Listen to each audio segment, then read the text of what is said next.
หมอยซุงค่ะหมอยซุงถึงพี่น้องผู้ปันแห้งขาวสายหมอหอมกุกอกค่ะมื้อนี้เป็นวันที่15เดือนธันวาคมปี2025ในตอนรายการเฮาค่ะตอนในเดี๋ยวเนาะพี่น้องค่ะมาถ่อมด้วยข่าวเงาเกี่ยวกับไปลองตั้งหักอันลื่นหลังอยู่พ่องย่ามมื้อเหลียวในเนี่ยค่ะปยก็มีปาตั้งฮู้ตั้งหันย้อนปือหังแลก้นหังหลีเข้ามังจื้อในตั้งหักอำเมินใจในนั้นค่ะออนตั้งเปิ้นได้แต่ก็เข้ามาถ่อมด้วยข่าวเงาโหในออนตั้งค่ะมื้อเหลียวก็มีข่าวเงาออกมาว่าข่าวสองก้อนในแผ่ตั้งกันในเมื่อวันที่13เดือนธันวาคมปี2025เนาะก็มีข่าวเงาออกมาตั้งนำตั้งหลายค่ะตอนตาโกหักใจจึงในจื้อห้องว่าโตโน่นางจึงซำเป็นนิชาในมื้อเหลียวในหลายๆก็ปักดาด้วยอยู่นั่นน่ะเนาะว่าค่ะสองก็ในแผ่ตั้งกันเต้เย้าห้ามันก็ว่าเป็นกว่าเลยจึงหือนางจึงในหังลีฮักบ่ทันนายเฮ็ดจึงหือแลซ้ำยากกรรมจะตาตั้งหักจึงไหนในเนาะหลายๆก็อ่อนกันปันตั้งหันถึงแลปันแห้งใจนั่งจึงตั้งนำตั้งหลายเนี่ยค่ะในวันมื้อในเฮาขามาเลบเฮียนด้วยปืนตั้งหักขาอีกหนึ่งเนี่ยค่ะนะเมื่อพ่องปี2560ค่ะเนาะก็ป่นมาเมื่อ7ปีที่ป่นมาเนี่ยเมื่อเลียวเป็นปี68ค่ะนะ โตโน่และดังนิชาในค่ะเขาในก็ไลมาฮบหญ้ากันในจึงค่ะเนาะในจึงอันมีชื่อว่า The Cubic นะคะเพราะว่าเขาไลมาฮบทบกันมาเรียนจึงจ้อมกันไหนก็มีลองมือกือจำใจกันมาเสียวก็ก้นตั้งนำตั้งหลายก็ปันเอ็นปันแห้งให้ขาสองก้อนนั้นเป็นกูฮักกันให้ได้น่ะเนาะขาสองก้อนในอายุห่างกันเป็น10ปีค่ะว่าเนี่ยนะพี่น้องเฮานะหลายๆก็ได้มีความถามค่ะเนาะว่า ใจายจึงอายุไรกาหือนางจึงอายุไรกาหือยอกขลามือเหลียวในเนี่ยค่ะเนาะเดย้อนลัดในบันพี่น้องค่ะอีกหนึ่งค่ะใจายจึงในอายุไร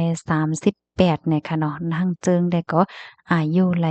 28ว่านังในค่ะอายุค่ะในห่างกันอยู่10ปีในค่ะเฮ็ดหั้นแฮ้วแลค่ะสองก็มีลองมึดกือจำใจกันมาติกๆค่ะเนาะแฮ้วก็เป็นกูฮักเป็นก็ฮักกันมาจังไหนเพราะว่าถึงมาปี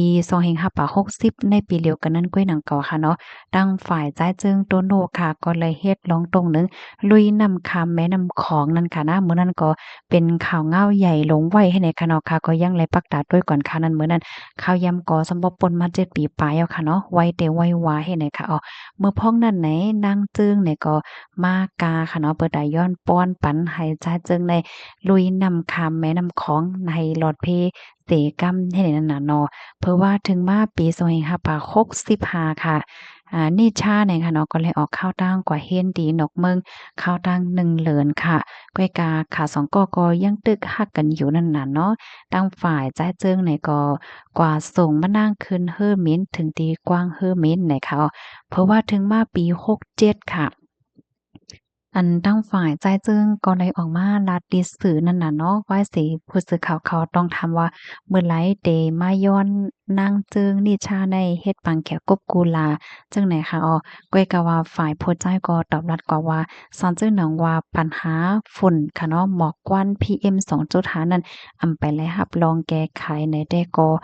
เดอำไปแต่นั่นน่ะเนาะเฮ็ดอันเหี่ยวก็เฮ็ดให้ก้นวันก้นเมืองตั้งนำตั้งหลายอ่อนกันมาทัดสัง เจ้านายนำเต้นนำว่านั่นขนาดไหนว่าอำไว้กาขันผู้ยิ่งว่าสังสิงหลายเจื้อหลายเมี้ยวค่ะเนาะขย้ำสืบมาไหนตั้งฝ่ายนางยิ่งก็ออกมาลาดว่าขอความอันแจ้เจิงลาดกว่านั้นเป็นความลาดของมะนางก้อยมะนางเป็นก้นลาดก้อยว่าสังว่าปัญหาฝุ่น PM ในตึกมีอยู่ในแต่ก็เขาไปไข้แต่อันว่านั่นเฮ็ดในเฮ็ดในเฮดแลเผอว่าถึงมาวันที่20เดือนธันวาคมที่3ปี2025ค่ะเนาะก็มีแค่พางออกมา อันโตโน่เขาเนี่ยก็เลยออกข้าวตั้งกว่าแอวเย็มก้นที่หอที่เฮิรนของนิชาที่เว้งเก้งใหม่นะคะหลายๆก็ถามว่าตั้งฮักเขานั้นเข้มแลบมันกึ้มหลีจังในนั้นขนาดไหนเพราะว่าถึงมาวันที่11เดือนธันวาคมปี2025ในตั้งฝ่ายผู้จัดการส่วนตัวของจายเจิงโตโน่เนี่ยเนาะก็เลยออกมาลาดเกี่ยวกับไปร้องตั้งฮักวงกลางขาสองก็ว่าบ่เหลียวขาสองก็นั้นเต็บตัดใจเหี่ยวคอห่างกันไว้นั่นน่ะเนาะ สืบมาเนี่ยก็มีข่าวงาออกมาว่าตั้งฝ่าย ใจายจึงในกว่าเก้าจมอันเป็นนางยิ่งเทียงก้นหนึ่งอันเป็นผู้จอยการว่าซองว่าเจ้านายนั่นน่ะเนาะถึงตีมื้อเหลียวก็เย็นเป็นข่าวเงาลื่นหลังลงไว้เฮ็ดไหนคะมื้อเหลียวอันอะไรก็ปักตาด้วยได้ก็ฝ่ายผู้ใจายในกว่ามีเทียงผู้หญิงต่างเกาะกว่าเล่นผู้หญิงเทียงให้ในนั้นน่ะเนาะก้อยกะว่าลายโหยอย่ำมันเป็นหือมีจึงหือใดได้ก็ตั้งนางเจิงว่าใจเจิงว่าไหนก็ไปไล่มาจัดเฮ็ดปังซับแจงข่าวหนังเป็นทางการนะคะมื้อเหลียวคนตั้งนำตั้งหลายได้ก็อ่อนกันปันแห้งใจนางเจิงค่ะเนาะข้อมูลในคาเลปีมาที่ห้องการข่าวสดออกไว้เนี่ยค่ะพี่น้องค่ะถมข่าวโหนนายหันเทินเจิงพองค่ะก็ตั้งนำตั้งหลายค่ะนะพี่น้องค่ะก็ปันทหารถือว่านั่งเจิงก็ในฮังลีเนาะฮังลีฮังเล่ายอกอเดี๋ยวเลยว่าจังเหินลีฮักลีแป้งหนาเฮ็ดถือแลมาญ่าจัตตากรรมจึงไหนเฮ็ดถือแลใจจึงในกว่าหันผู้หญิงต่างก็แทงจังซี่ให้ไหนค่ะเนาะก็มีความถามอยู่ตั้งน้ำให้นั้นค่ะเนาะพี่น้องค่ะลูกหันถึงจึงหือเตรียมมาไลเนี่ยค่ะในตอนในคณะค่ะไลหาหันแม่นตั้งหูตั้งหันเนาะอันนี้ก็หาลองตั้งเนี่ยค่ะว่านะเฮ็ดให้ก้นหังหลีหังเล่าเขาในมีจูเนี่ยเนาะพี่น้องเฮาค่ะเพราะว่ามันลาดเกี่ยวกับไปลองก้นหังหลีหังเล่าเนี่ยว่าเปิ้นว่าเฮาค่ะเนาะเปิ้นก็ติวนว่าเขานั้นมีก็มีกูเย้าสังสิงให้แหนมใจค่ะก้อยกะว่ามีนางหังหลีก้นหังหลีก้นใจเสิมว่านายิ่งเสิมว่าอันหังหลีหังเล่าเหมีก็มีกูเย้าก็ตั้งฮักมันกึมเลยเจ้าเนี่ยก็มีตั้งนำเนี่ยค่ะเนาะมันเป็นย้อนเปิดสังลาเนี่ยนะข้อที่1ค่ะก้นตั้งนำในหันถึงว่ากึ่งตานั่นขนาดนี้แน่นอนว่าเพราะว่าเฮาคาหันก้นหังหลีเนาะก้นยิงเสียมว่าก้นจ่ายเสียมว่าไหนเฮาก็ติมาวนด้วยตัวเฮาว่าเฮาเนี่ยกึ่งตานตั้งเขาฮัดอุบฮัดเก้าให้ในนั้นน่ะเนาะจ้องแม่นหามาเราเพราะว่าแม่นเนี่ยก็จอยเต็กเป็นวันหนึ่งเนี่ยเนาะในเขาได้วนเฮ็ดไหนในเขาเนาะกึ่งตานตั้งสูจังซี้น่ะเนาะกับในมาแทงข้อที่2เนี่ยค่ะวนว่ามีจูฮักยาวให้ไหนเขาภายไลเซมว่าเนาะเพราะว่าหันก้นหังหลีใน เขาก็ได้วนว่าเป็นก้นดีมีก็ฮักยาวให้เนี่ยจำหนังก้อมกับถกได้เฮาก็มีค่ะเนาะต้นไม้ใหญ่มีผีก้นหังหลีมีเจ้าให้ไหนนั่นน่ะเนาะพอหันก้นหังหลีก็ได้วนว่ามีก็มีกูมีเจ้าของยาวให้ไหนเนาะอันแต่มันก้นหังหลีเขามังก็ในมีก็มีกูมีไผเลยมาอบมาเก้าก็จังเป็นไรอยู่ในเนาะกับในข้อที่3นะคะกูแข่งนำหน้านะคะเนาะ เพราะว่าหักตั้งก้นหังหลีก้นหลีหักเขาในเนี่ยก็มันก็ไหลวนนำให้ในนั้นน่ะเนาะย้อนว่าก้นหังหลีหลีหักเพราะว่าฟิงยามกอหลีหลีกูเมี้ยวในก้นเจึกมันก็ตีนนำให้ในค่ะเนาะเลยไม่ใจว่าโกเปิ้นมาหิมโกเปิ้นมาเอากว่าแล้วจังได๋ไหลวนนำไว้อยู่นะคะว่ากับในข้อที่4ค่ะโกต้วยลอมกลุ่มทนไหลนั่นน่ะเนาะ จึงหนังว่าค่ะเนาะก้นฮังเลเขาสังเขาจึงไหนในมันก็มีก้นมาอกมาเก้าตั้งนำค่ะเนาะการใช้จ่ายและจึงไหนก็ตั้งนำตั้งหลายค่ะเนาะว่าที่เป็นซื้อกู้ของกินใจกู้สำเสียนเพิงนั่นน่ะกำนันแลก้นหมังเจอก็ติว่นว่าโกลุ่มล่ามเป๊ะ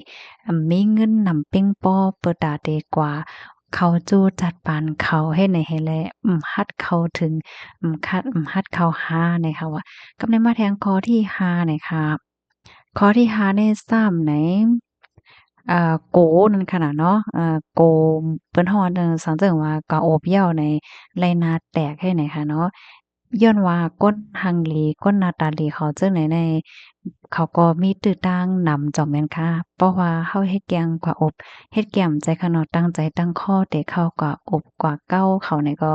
กำมากเขาสนใจให้เนี่ยตาเต เฮ็ดให้เขาสนใจก็ง่ายเฮ็ดให้เฮก็กำหำโกเลยหน้าแตกละลายก้อยโกนำฮัดในค่ะเนาะข้อที่5ในจังหวะนั้นค่ะก็นั้นแหละเนาะเฮาค่ะได้หันไล่ค่ะนะข่าวเงานางจึ้งนางหังหลีเขาจังได๋ค่ะเนาะเขาก็ได้โอบจ้อมไฮโซให้ไหนลงไว้ค่ะนะถึงที่เมื่อป่นมาก็มีข่าวเงาก็มีก้นปลอมเฮ็ดก้นสะเทลงก็อบนางจึ้งให้เนี่ยเนาะมันเป็นไว้เฮ็ดน่ะเนาะค่ะพี่น้องเฮาค่ะนี่ก็เป็นฮาลองตั้งในค่ะเนาะเฮ็ดให้ ก้นหังหรือหังเล่าเขามันก็ในมีก้นมาอบในเนาะย้อนเพราะว่าเปิ้นวนถึงเขาซึ่งหนังว่ามาหาขอนั้นยาวเฮ็ดไหนคะข้อมูลในค่ะเลยเป็นมาที่ห้องการข่าว